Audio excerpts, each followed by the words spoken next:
If you watched my Crash Bandicoot episode last year, you remember I mentioned alongside Crash, Spyro the Dragon was my series of choice back on the original PlayStation. I actually remember the first time I played a little purple fire breather. It was at a Kmart back in 1998 at their PlayStation kiosk. And with my birthday mere weeks away, I just had to have it. My life as a gamer would never be the same afterwards. With the Untitled Trilogy out later this month, I wanted to look back on my first real gaming love. The series that truly got me into gaming. This is Growing Up with Spyro.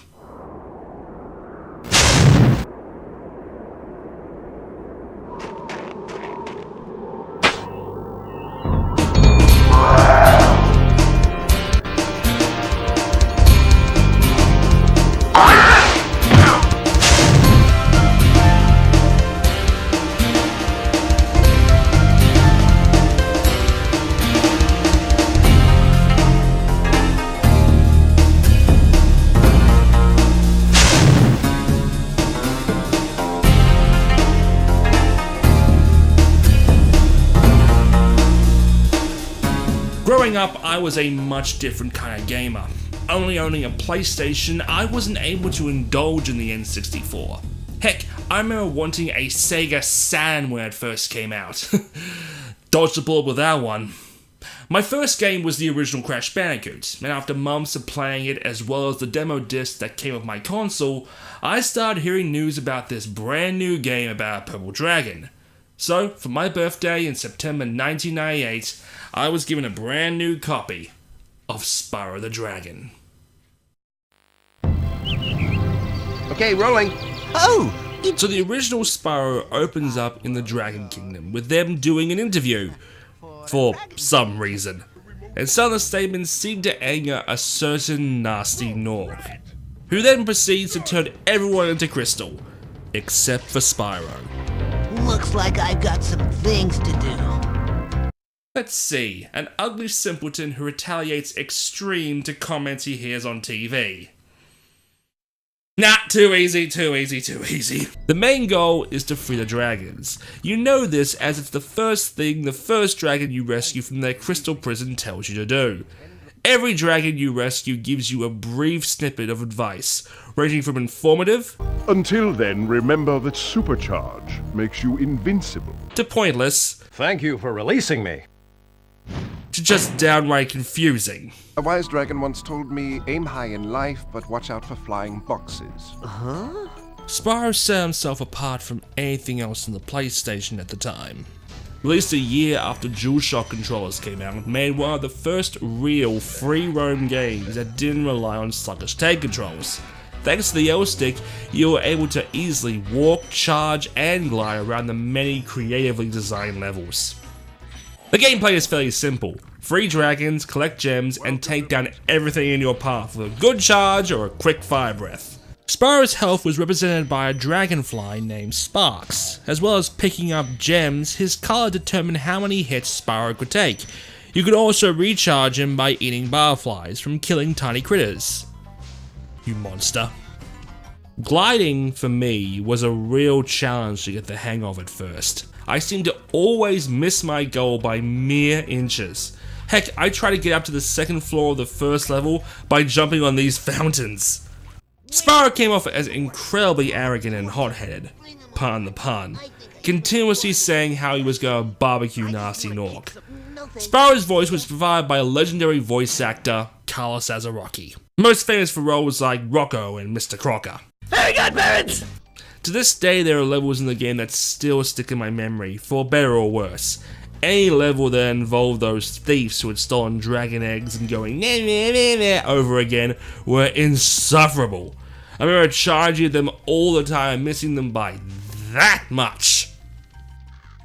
There were even parts of the game that actually scared me. Stop laughing, I'm serious. I don't know if it was their invulnerability, their 6 legs, or the fact they made a girlish scream when attacking you, but those damn bugs downright terrified me. Then there were the killer trees that charged right up to you and ate you up, or the giant red dogs. Ugh. The enemy design was incredibly varied, with every level having new enemies to take down. I spent months playing the original game. Keep in mind this was back in 1998 and I didn't have great access to the internet, let alone anything like Let's Plays or YouTube available. Nowadays when a game gets released, its ending and all its content are spoiled within the week. Back then though, you had to rely on magazines and strategy guides, leafing through them at the newsagent hoping to find your game mentioned. Of course, that didn't help me with the speedways. Each world had a flying speedway where you had to fly through or flame a range of objects in a certain amount of time. I certainly wasn't used to flying games at the time and always went in the opposite direction, up instead of down. It took weeks of frustrating crashes and missed arches to finally get the hang of them. I remember being told about unlocking the Arson Speedway by stepping on the platforms in the fountain and it blowing my 10-year-old mind. The days I spent trying to master the supercharge to get to those platforms in Wizard Peak or in Horn Towers, and don't forget the cavalcade of supercharge ramps and treetops. After what felt like forever, I finally beat Nasty Nork and found all the dragons and treasure, and then I explored Nasty's vault. It was the first game I ever completed 100%. Or 120 as the game will have you believe. Seeing those credits and Spyro in sunglasses was the first real triumph for me as a gamer. At the beginning of 1999, as I was browsing my family's dial-up internet, I went onto the Sony PlayStation website to download some wallpapers and screensavers and find information for the upcoming PS2. As I went to the coming soon section, I saw something that made my breath catch in my throat. Spyro 2, working title.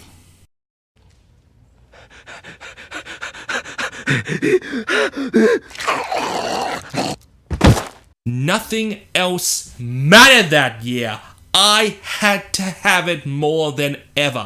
It was right on the top of my Christmas list, and the morning of December 25th, I quickly unwrapped it and spent the rest of the day quiet in the game room playing it.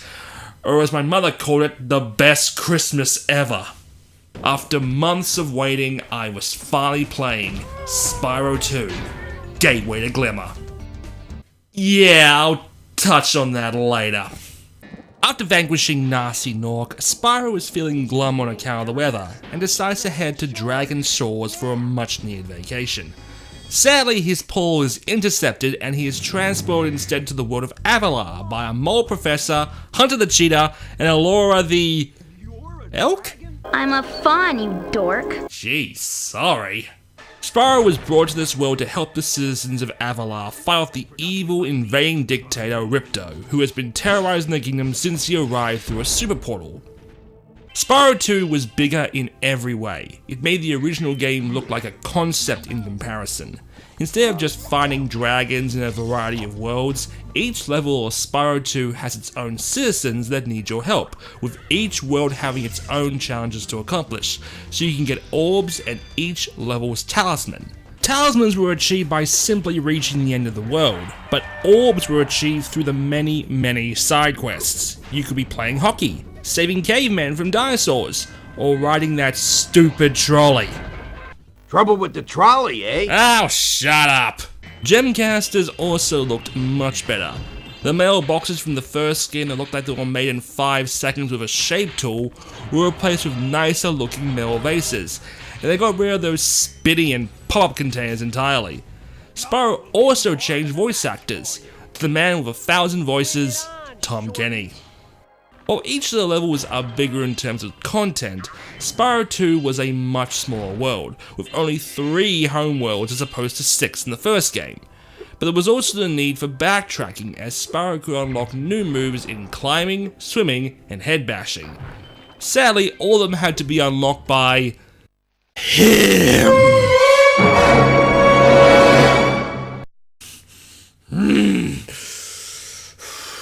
Breathe. Allow me to introduce you to the most despised part of any Spyro franchise. Nothing else. not the hardest level, not the worst developers. Nothing compares to the hatred that I and many others feel towards Moneybags. Everywhere you go, he's there shaking his bag, demanding you pay up to advance. And there was nothing you could do. You couldn't haggle, and you definitely couldn't torch his 1% backside. You know what? Enough focusing on the bad. Let's continue looking at what was improved. One of the biggest gripes for me was the gliding. More specifically... Damn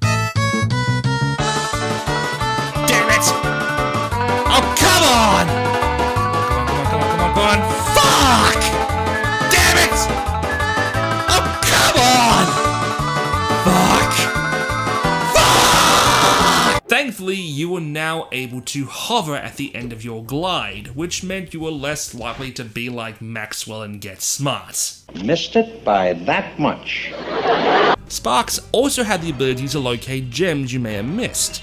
Holding down all shoulder buttons, Sparks would point to the nearest gem, which truly helped when you're missing that one gem, or finally figuring out that secret hole in Autumn Plains. Enemies also don't have gems on them when they're torched or trampled over, instead releasing spirit orbs that unlock supercharged gates that allow Spyro to super fire, super speed, ice breath, flight, or even a combination of the two. They even include secret challenges in the speedway levels. Spyro 2 was better in every way, shape, and form. The characters, the challenges, and the level design took everything Insomniac learned making the original and improved on it greatly. That is, until you reach the ending. After toasting Ripto, getting to first base with Allura, and Moneybags having the smackdown lay upon him, Spyro and Sparks head on over to Dragon Shores. And what can you do there? A bunch of parlor minigames, a tunnel of love, and a theater where you can watch the cutscenes. This is where Spyro wanted to spend his vacation? I'd rather spend it at Six Flags in New Jersey. Oh, but if you collect everything in the game, you unlock a permanent super fire, which you can use in a brand new save file. Which brings me to the title. I had no idea until I started looking up cheats online and thinking, what the hell is Riptos Rage? Is there another Spyro game I didn't know about? For some reason, Europe and Australia decided to drop Riptos Rage as a subtitle and instead name it after the first level. Despite that, my journey through Avalar was amazing. Although I remember the first time being Ripto and furious I needed to find more gems and orbs. Fuck you, pal, just let me in! Like it was the year before, news started spreading that another Spyro game was heading our way at the end of 2000, which was also the actual year of the dragon. Looking back at the original trilogy of Spyro reminds me a lot of the Streets of Rage series by Sega. The first one was pretty damn good, the second one was a classic, and the third one went completely over the top and had a fucking kangaroo in it. Year of the Dragon begins back in the Dragon Kingdom, where a mysterious hooded figure emerges from a hole and proceeds to steal all the dragon eggs.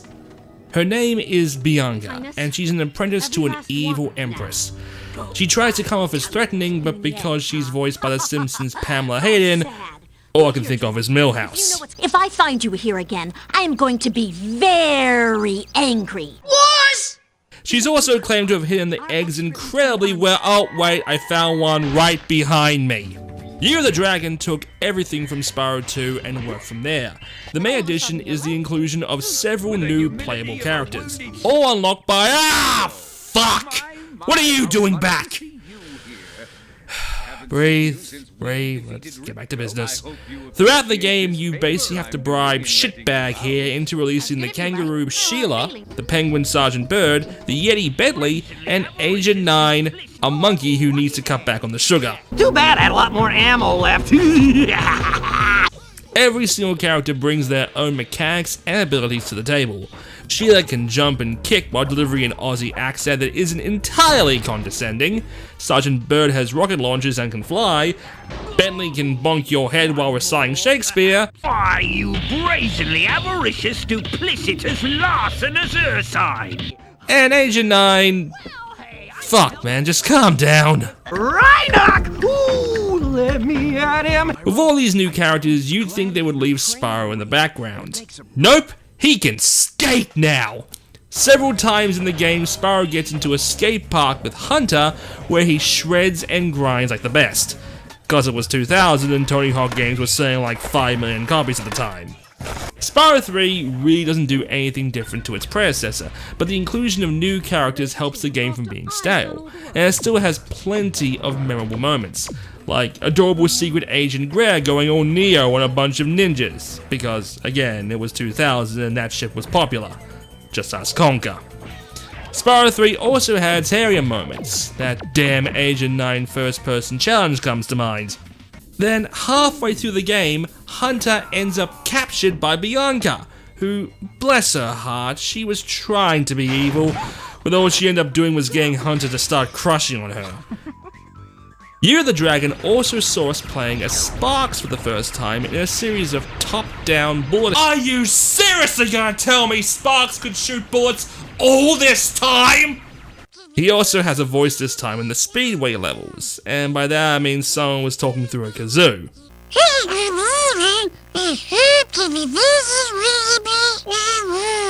After finding enough eggs, you send the Empress to fry in the lava. Beat up moneybags like he owes you money.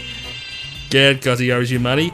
And Hunter and Bianca hook up 15 years before Zootopia made cross-species fucking cool. And inspiring cringy fan comics.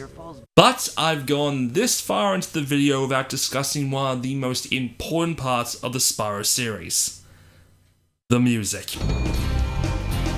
The soundtrack for the entire series was handled by legendary drummer and composer Stuart Copeland. Stuart got his start in music as being the drummer for UK new wave band The Police, alongside Sting. Oh my god! It's Sting! Ha ha. The story goes that producer Michael John had been a big fan of Stuart's work since he was 8 years old, and when the team was deciding who to get to compose the soundtrack, snuck in some of his work into the shortlist. And which one do you like? Which one do you like? And everybody's like, oh, that one. Definitely that one. I'm like, yeah, punk. That's stupid Copeland. We can't get him. While convinced they would never be able to get him, production coordinator Jackie Evanocek simply said, watch me. And a week later, they were heading to Stuart's house with a dev kit of the game with his music on it. He said yes almost immediately. Stuart found composing for a game much more fulfilling than composing for movies, as he didn't have to worry about time restraints, producers, and especially having to write lyrics. Stuart was churning out 3 to 4 tracks a day. Now, admittedly, when I was younger, I didn't appreciate video game music like I do now. Hell, there were times when I would turn the music volume off entirely because I found it too distracting. But Spyro's music was different. It had that general lightheartedness, even during some of the more darker levels. The hooks and the keyboard became iconic throughout the trilogy. And I could discuss my favorite tunes, but I'd be here all day. After Year of the Dragon, there was a hard truth that I needed to swallow. The Spyro trilogy was over. Insomniac was leaving the franchise. And so was I. Spyro saw numerous releases on the GBA, including a crossover with partner in crime Crash Bandicoot. Sadly, I never owned a GBA until years later. But at times, and this is weird, but sometimes when I recall the original trilogy, I sometimes remember this other Spyro game. But I don't remember playing it on PlayStation. I think it had something to do with dragonflies? It's weird. It's all just a blur in my head, like my mind's trying to forget it or something. Anyway, it's not important. What is important is that 20 years ago began a franchise about a little purple dragon, one that millions of people around the world fell in love with. And while it's true I didn't get into any of his later titles, nothing will ever take away the laughter, joy, and frustration that came with the original trilogy. I wouldn't have grown up with anyone else. Thank you, Spyro. I'll see you all next time.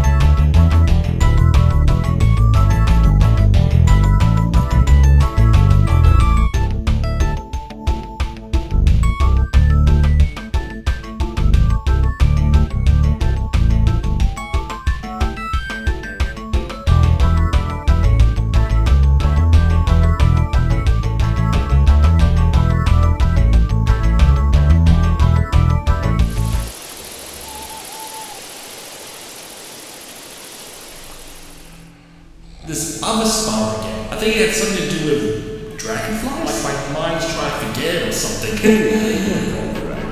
You should join me. We would make a great team. Mars! I thought I lost you, pal. Spyro, stand back.